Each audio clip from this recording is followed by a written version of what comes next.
consciously pulling up the memories and breathing in an intention that you want to exhale to somebody else. It goes from your heart to the heart of humanity.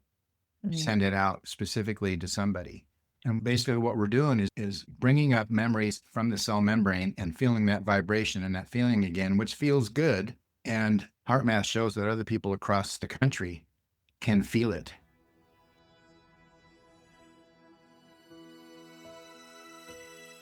What does your heart know that your mind has forgotten? I'm your host for We Be the Change, Colleen Akiko. This is the third segment of the series A Red Heart, called The Power of Pause, Heart Breathing, Listening, and Healing. I'm talking with shamanic initiate and certified Heartmath trainer, Jim Eaglesmith.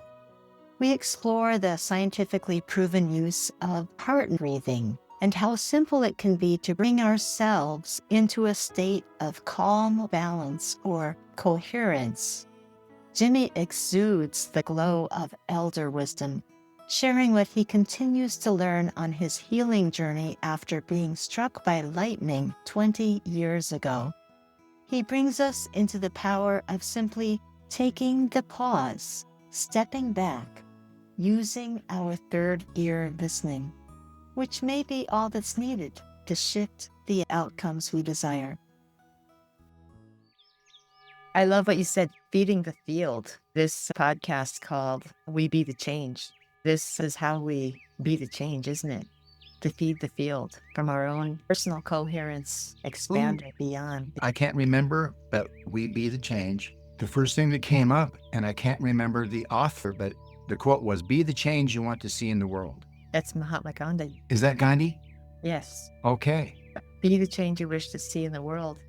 Yes, and echoed by so many others. It's poignant still today, even more than then.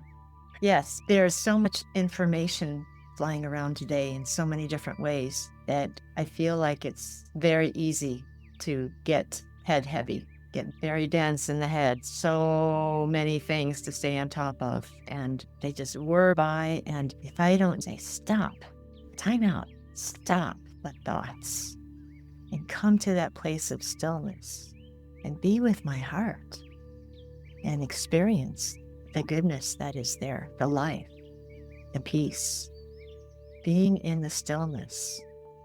And as you've mentioned, heart breathing. How does one heart breathe? It's by intention, directing your attention to the heart with a higher quality than normal to reduce the cortisol levels in the brain. Just deeper breathing, even without intention. It's like pranayama. That's a way of using your breath to center yourself. They don't talk about the heart so much, they talk about the second chakra. But an example would be 5-second inhale through the nose, pause for 5 seconds and go into the stillness. And then a 10-second exhale from the back of the throat with an AH, a quiet ah, which is anahata, the heart chakra. And then a 5-second hold again. So 5, 5, 10, 5 is the formula that I use to get into 5, 5, 10, 5 breathing. And 2 times you stop for 5 seconds and go into the silence and the stillness. And that prepares your heart to be able to add what you want to think about. If you want to send your exhale to somebody in your life, visualize, pull up from the cell membrane, pull up those memories from out of there, knowing that you're recalling them. It's like a birthday party. You put the candles on the cake and there's one more every year, but you remember all those past years because they're in the cell membrane, and every birthday party feels better than the last one. That analogy onto everything else in life still works, and we're consciously pulling up the memories and breathing in an intention that you want to exhale to somebody else. It goes from your heart to the heart of humanity. Send it out specifically to somebody.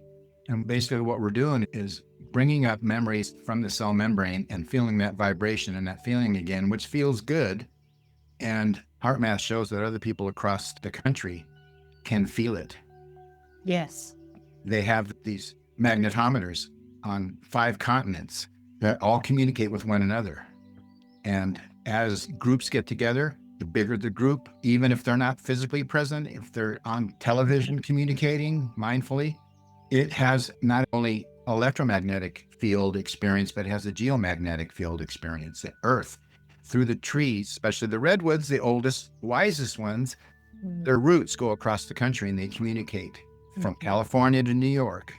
I went to HeartMath in California and sat with my back up against their big tree with the magnetometer, little magnetometers on those trees, measuring 24/7. And I did a meditation and sat there until I cried. The tree communicated, not only immediately, but nationally, maybe internationally. Yeah. So my mind starts going in a lot of different directions when you ask that question. There's a lot of places to go, but it's easier just to go to heartmath.com or .org online and just start reading the history of its stuff and see if we resonate with it mentally first, and then maybe heartfully, if we see what the possibility is for the future to grow our consciousness. I think awakening the heart of humanity through loving service and kindness from the heart is, I don't know, what do you think? You think that would be an antidote to the disordinance going around the world? Maybe that would be helpful?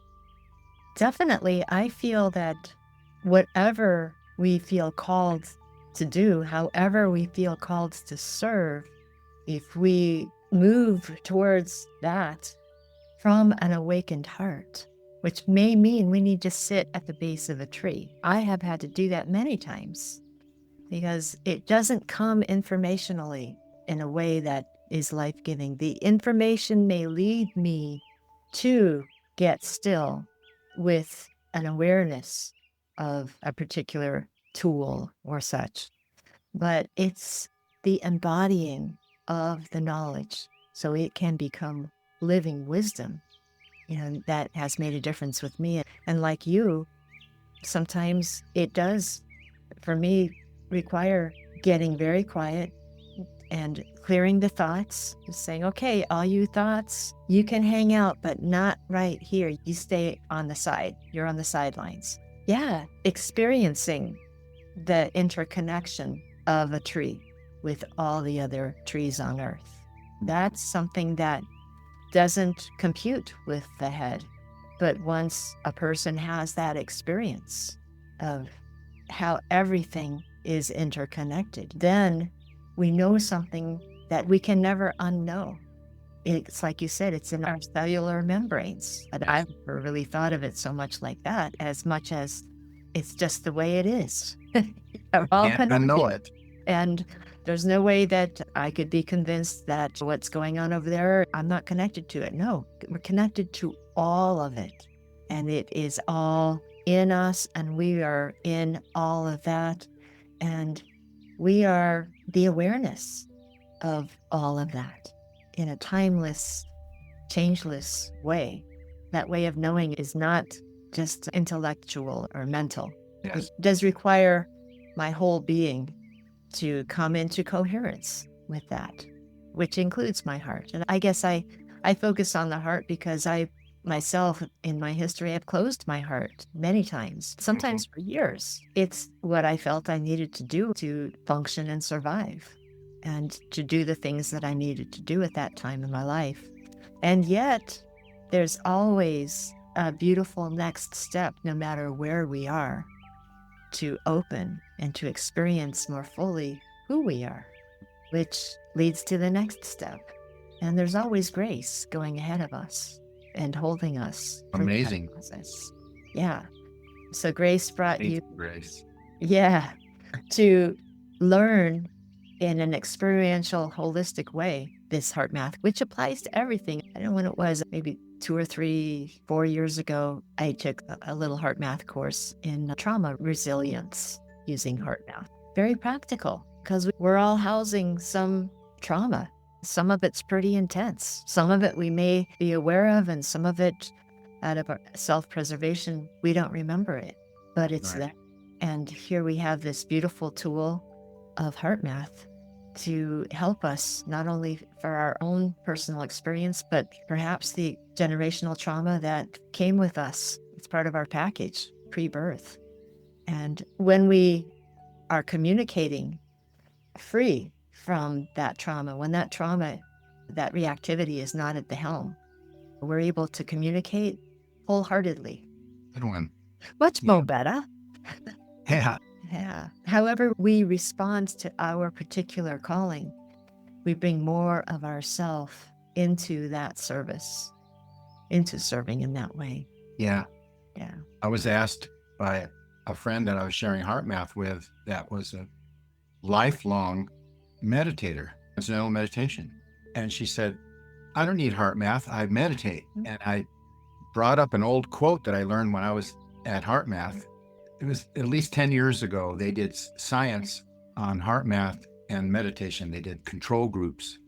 The control group and the heart math group, the meditation group had a 20 or 30% higher coherence level measured against the control group that had no experience with meditation. So it validated meditation. Then they did one with long-term meditators and heart math gave the meditators a 20 to 30% higher coherence reading than their heart math colleagues. So the takeaway from that was that heart math says you don't replace heart math with your meditation or your Tai Chi, you add it to it and go to a higher level and take it with you. So a lot of people in the community, they think it's a replacement for something. It's not. It's an adjunct that takes it to a higher level. Not an either or at all. It's not. Yeah. I remember many years ago, gosh, this must be going back 11, 12, 13 years, something like that. For a couple of years, I was facilitating what I called workshops from the inside out, just a small group at the lower level of a church. And people would come and we'd have different little interactive, immersive times together. And a lot of that was around meditation, metaphysical, creative visualizations, just a whole plethora of topics and subjects. And I had a dear friend at that time, still a dear friend, who's a heart math person. And I forget what the topic was called, but we had a gathering where we had the computer set up and each person had an opportunity to use the tools. And when their vibration reached a certain point, a different part of this picture on the screen would fill in. It was a picture of a deer by the water and some trees, and it was a beautiful picture. And so different people could try it out, and they did, and they filled in part of the picture, each person at their own speed. There was a woman who was brought by a social worker to that gathering, and the woman was living in an emergency shelter for women who needed to be safe from violence. English was not her first language. We needed a little bit of translating, but she came very raw, and she was just in that state that you could imagine of limbo, just being safe for the time being. So that's how she came to this gathering. And after she saw what people were doing, she was asked, would you like to do this? And she said, yes, I'd like to do this. And she totally came hungry for peace in her being. It was something that had evaded her in her circumstances. And so she got hooked up and she reached the highest. She completely filled the picture. She created the picture with her vibration. And she did it faster than anybody in the room. She was the only one that completed the whole picture in that time frame. And we were all teary-eyed. It was so powerful, So the tools, they know no cultural boundaries whatsoever. They work with everybody's body. And the essence, the core of the tools, we can learn in a real life way. It doesn't have to be, I've got to learn this and this. It's so heady. This person was not in their head at all. And she totally got it. And she experienced the efficacy herself in her body, in her whole sense of truly all is well from the inside out. We Be the Change podcast is about being the change, and that change making a difference in the world from the inside out. HeartMath is one way that we can go through that opening to discover and experience that. I'm glad you invited me to this. I'm looking at We Be the Change as one of the next steps in the future. It's more than just a podcast. For you, it's a calling. For others who experience it, it seems like it's an alignment, especially with your background and experience and what you can share with different people that they can resonate with. it's more in alignment with the prophecies of the first and last generation, because you're an elder now, sharing with other elders and with youth at a time in life where it's really important. It has more value than ever it had in the past. It's more needed, especially universally, and especially where we live in this country. You're one piece in that puzzle in the greater mosaic of humanity, and it's maybe more important than we think. So I applaud you having the courage to step up and answer your calling. Not everybody who is called answers the call. And so you're blessed, and you're a blessing to humanity also. As are you. Yeah. I'm so glad that our paths crossed. I know that every time we've gotten together, and including with Chris and you, and I remember many times you'll just be sharing something, and I have to just stop for a moment in myself. I'm like, whoa, I wish I could freeze frame what you just said, because there's so much behind it. For instance, in just sharing your story, you said, okay, from this year to that year, that's 20 years. But not last month I did this and this. No. It was a 20-year month. From his path for decades. For people who are 20, 30, 40 years old, time is happening so fast. It's so easy to kind of lose that if we just say, oh, wait a minute. Okay, this brother spent 20 years immersed in understanding and experiencing and acquiring wisdom in this area. That's significant. And I would love for us to just get a hold of it. You're not speaking as a 30-year-old man. How old are you? I forgot. My birthday is April 4th, 79. 79. Okay. And I'm lucky to still be here, because the past 6 months, I've been off the grid mostly. Just some of the group things that I've attended was for healing for myself, because back then, 20 years ago, I got hit by lightning in a boat on Lake Tahoe, and it shut down my hypothalamus pituitary. So my doctor said he thought I've already lived 10 years longer than he expected, because I haven't had the hypothalamus pituitary, which functions all the rest of the organs in the body. So I've aged a lot faster internally. So I've been working on that. I've been working on healing that and keeping up with the third dimensional physiological part of myself. So now I'm teaching myself. I'm trying to learn. This example we're doing right now is helping me learn in real time how to be there for myself now. Instead of giving myself to thousands of other people, now it's time to bring it back in and heal myself with my experience, my memories, my community. And I've taken time off. So I haven't really done heart math in 9 months, except for myself. But I haven't shared it with hardly anybody, because I have to be present. Yes. To do heart math or anything else with other people, you need to be present. And I've been out of body, and I'm still working on getting in body. Feels to me like this hour we've had together has gotten me back into my body and into my cell membrane to recall all the stories that we shared. It's been very therapeutic for me to sit here and be allowed to share, because I've been taught to listen with third ear, and listening so much that it's time for me to share a little bit more of what I heard with my third ear. Thank you.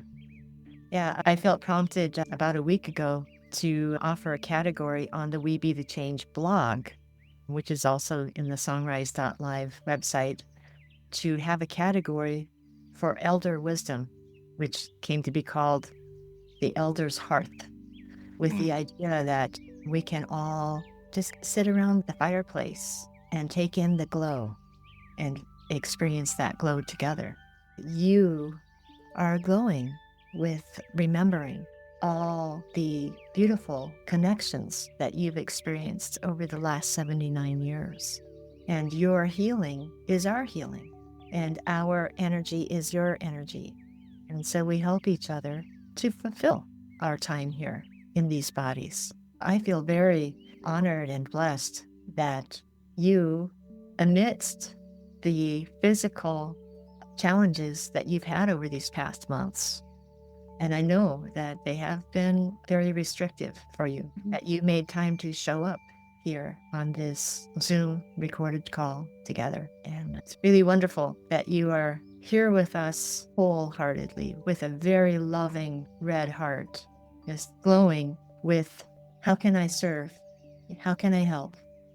How can I connect with these young ones and encourage them, help them to feel that they are worthy, that they have a calling to wake up into? One thing that I have appreciated about you, Jimmy, over the years is how you do show up in a group. I know we've had some meetings together for events and benefit concerts and different things where we've had to get in a group and brainstorm or organize something. You'll sit around the table and you are very aware of how the energy is hopping around the table when it takes a shift. And sometimes when somebody says something and nobody really gets it, and then something else comes out of someone else's mouth and everybody lights up, and you'll just do a little freeze frame and you'll say, did you notice what happened? We were not sure what to do. And then we opened up a little bit more, and then this idea came up, and now look how lit up we all are. You just do things like that. It's like you're the energy MC of a meeting. And I just get such a kick out of it. It's pretty fun because we could, in those kinds of meetings, and this is about spiritual stuff, we want to have a very beneficial, blessed gathering of some sort, or we want to raise as much money as we can for this catastrophic event that happened, or whatever it might be. And yeah, we're definitely in it for the good. And yet we can still get so up in our heads trying to do something good that we forget about the energy of the whole thing. Yeah. And we must tend to that. It seems that sometimes when we're physically challenged, our other avenues of awareness get a little more sharp, a little more tuned in. And I'm wondering if you're noticing that these past few months, where you have had to be more present and mindful on how to take care of your body in order for you to bring to completion what your calling and purpose here is in the body. Yeah, absolutely. I just do what I'm told because I have third ear listening. By the way, we have third eye vision and third dimensional vision, but science shows that third ear listening is energetically 10 times more powerful than vision.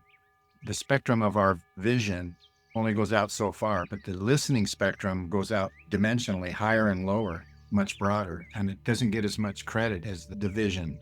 And so that's one of the things that I've tried to share throughout the years is more listening, pause, relax, listen before you speak. But many people just emotionally speak and just blurt it out without listening to themselves. And part of third ear listening for me was they taught me to step outside my body and see myself in the conversation. Instead of being one-on-one right there, step back. Yeah. See yourself in it. Then you can hear, and then you'll slow down and speak to the other person in a more effective way than if you just engage in the energy and going back and forth abruptly. But just take the pause, like in the breathing, the inhale, the pause, the exhale, and the pause. You just take 2 seconds to pause is all it takes to shift the outcome of the whole thing. So simple, yet not that easy. I love that you shared that. And that is something that I'm learning to practice more and more. Taking our coherence to a higher level. As Jimmy mentioned, we are all at a time in life where this has more value than it has ever had in the past. If you're not familiar with heart breathing, consider giving it a try and let us know how it feels for you. Respond wherever you're hearing this podcast or reach out directly through songrise.live, songrise.live. You can find resources there as well as bonus content for subscribers and a free thank you gift, the e-guide, Embracing Your Evolutionary Luminary, a soulful invitation to pause the overthinking and reconnect with your true self. Join us next week for the fourth and final segment of the series, A Red Heart, with Jim Eaglesmith. This is Colleen Akiko wishing you a heart full of joy.